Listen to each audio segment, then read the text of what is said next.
Trump को इन दिनों लग रहा है कि शायद वो इस पूरे जियोपॉलिटिक्स का गुंडा है। मतलब कि नहीं, अगर देखा जाए तो ट्रम्प हर किसी को हड़काने में लगे हुए हैं। पहले इनका टैरिफ का खेल चल रहा था। जब बाकी देशों ने इनका अलहुआ टैरिफ किया तो ये आ गए बम मारने में। बताइए, ऐसा भी भला कोई करता है? जब से आए हैं तब से ऐसे उठापटक में लगे हुए हैं कि पहले रूस को बोला कि लड़ाई बंद करो, रूस ने भी इन्हें जवाब दे दिया। फिर टैरिफ पर आए, उसके बाद युद्ध की शांति के लिए क्रेडिट मांगने लगे। अजी मांगा क्या, खुद को ही दे दिया। चाइना ने कहा कि बराबर से ठोकेंगे टैरिफ। यहां भारत ने कहा कि भैया पाकिस्तान के बम फट गए थे, इसलिए उसने इंडिया को कॉल करके कहा था कि सॉरी गलती हो गई, अब भाई कितना मारोगे। तब जाकर ऑपरेशन सिंदूर पे कोमा लगा था। लेकिन अब ट्रम्प बौखला चुके हैं, मतलब फ्रस्ट्रेट हो चुके हैं, हिल गए हैं, पता नहीं क्या हुआ है। बंद करो हाथ जोड़ के। मैं वेनेजुएला से मादुरो को उठा लिया।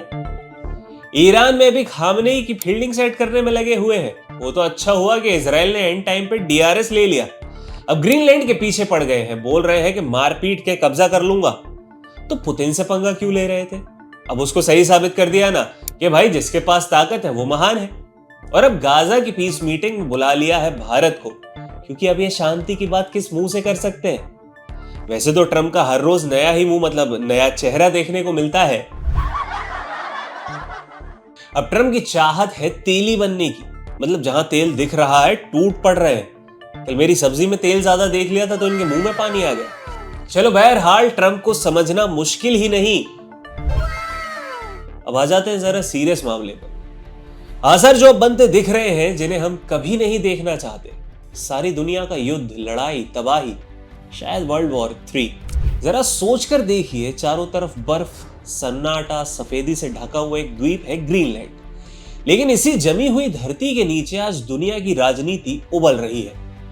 सवाल यह है कि क्या सिर्फ 10% टैरिफ इतना ताकतवर हो सकता है कि वो सेनाओं को पीछे हटने पर मजबूर कर दे, नाटो जैसे गठबंधनों में दरार डाल दे और पूरी ही वैश्विक व्यवस्था को हिलाकर रख दे? तो इसका जवाब है जी हां। यही तूफान खड़ा किया है डोनाल्ड ट्रंप के एक फैसले ने।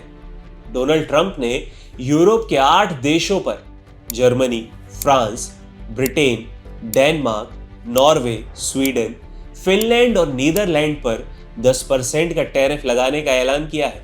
और यह कोई सामान्य व्यापारिक विवाद नहीं था। ट्रंप ने साफ कह दिया कि ये टैरिफ तब तक लागू रहेंगे जब तक अमेरिका ग्रीनलैंड को खरीद नहीं लेता। इतिहास में ऐसा पहली बार है कि किसी अमेरिकी राष्ट्रपति ने नाटो सहयोगियों पर जमीन हड़पने के लिए या हासिल करने के लिए आर्थिक प्रतिबंधों का हथियार की तरह इस्तेमाल किया है। ये सीधा और साफ संदेश था, मानो या आर्थिक नुकसान झेलो। ग्रीनलैंड सिर्फ बर्फ का टुकड़ा नहीं है, ये आर्कटिक क्षेत्र का दिल है जहां भविष्य की ताकत छिपी हुई है। जैसे जैसे बर्फ पिघल रही है, नए समुद्री रास्ते खुल रहे हैं, खनिज संसाधन सामने आ रहे हैं, सैन्य रणनीतिक महत्व भी इसका बढ़ता ही जा रहा है। अमेरिका जानता है कि अगर उसने ग्रीनलैंड पर अपनी पकड़ नहीं बनाई तो चीन और रूस वहां पर अपना प्रभाव बढ़ा सकते हैं। और यही कारण है कि ट्रंप इसे सुरक्षा और प्रभुत्व के सवाल के रूप में देख रहे हैं। अब इस पूरे टैरिफ का असर तुरंत दिखाई दे गया। जर्मनी ने अपने कदम पीछे हटा लिए हैं। ग्रीनलैंड में तैनात किए 15 जर्मन सैनिकों की जो टोही टीम थी उसे उन्होंने वापस बुला लिया है। आधिकारिक तौर पर इसे रीडिप्लॉयमेंट कहा गया, लेकिन विशेषज्ञ इसे ट्रंप की धमकी के बाद किया गया डैमेज कंट्रोल मान रहे हैं। जर्मनी की अर्थव्यवस्था पहले ही मंदी से जूझ रही है।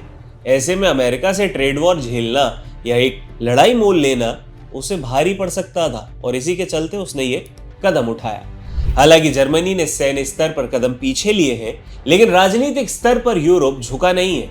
यूरोपीय यूनियन के अध्यक्ष उर्सुला वॉन ने यह साफ कहा है कि यूरोप दबाव में नहीं आएगा। उन्होंने साफ चेतावनी दी है कि टैरिफ ट्रांस अटलांटिक रिश्तों को कमजोर करेंगे और दुनिया को अस्थिरता की ओर ले जाएंगे। यूरोप का संदेश साफ था, संप्रभुता से कोई समझौता नहीं होने वाला।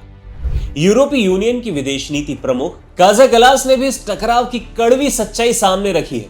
उन्होंने कहा कि जब अमेरिका और यूरोप जैसे दोस्त आपस में लड़ते हैं तो इससे चीन और रूस जश्न मनाते हैं। उन्होंने ये भी याद दिलाया कि ये विवाद यूक्रेन युद्ध से ध्यान को भटका रहा है, जहां पर रूस लगातार हमले कर रहा है। उनके अनुसार ये टैरिफ सुरक्षा को नहीं बढ़ाते हैं बल्कि दोनों पक्षों को मजबूर बना देते हैं। फ्रांस के राष्ट्रपति इमैनुअल मैक्रो ने कड़े शब्दों में कहा कि फ्रांस किसी भी कीमत पर अपनी संप्रभुता से समझौता नहीं करेगा, न यूक्रेन में न ग्रीनलैंड में।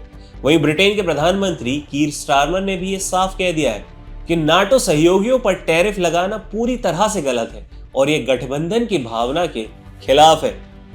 अब सबकी नजर 1 फरवरी पर टिकी हुई है जब 10% का ये टैरिफ लागू होना है, और अगर ये बात नहीं बनी तो जून से ये बढ़कर 25% हो जाएगा। जर्मनी का पीछे हटना ट्रंप के लिए एक छोटी सी जीत हो सकती है, लेकिन यूरोप की राजनीतिक एकजुटता ये बताती है कि लड़ाई अभी खत्म नहीं हुई है। ग्रीनलैंड आज बर्फ से ढका हुआ जरूर है, लेकिन वैश्विक राजनीति में यह सबसे ज्यादा गर्म मुद्दा बना हुआ है, और अगर ये टैरिफ लागू हुए तो ये पश्चिमी एकता के टूटने और एक नई अस्थिर विश्व व्यवस्था की शुरुआत हो सकती है। अब सारी दुनिया देख रही है, और अब सवाल सिर्फ ग्रीनलैंड का नहीं है बल्कि भविष्य की वैश्विक ताकत का है।